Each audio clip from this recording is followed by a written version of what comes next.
kwentong ito ay tungkol kay Dayang at ang gintong paru-paro.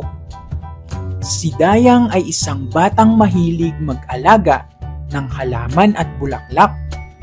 Araw-araw, dinidiligan niya ang hardin sa likod ng kanilang bahay at siya ay mahilig makipaglaro sa mga paru-paro. Isang hapon, may dumapo sa kanyang kamay na kakaibang paru-paro na kulay ginto at kumikislap na parang araw. Biglang nagsalita ang paru-paro. Dayang, ikaw ay may mabuting puso.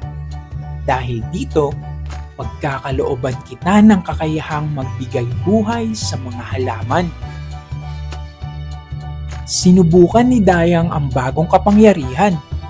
Sa bawat dampi ng kanyang kamay, ang mga tuyong halaman ay muling namumulaklak at nagbibigay saya sa baryo. Dumating ang tagtuyot at halos mamatay ang mga pananim. Ginamit ni Dayang ang paru-paro upang buhayin muli ang bukirin at mailigtas ang kanilang baryo sa gutom.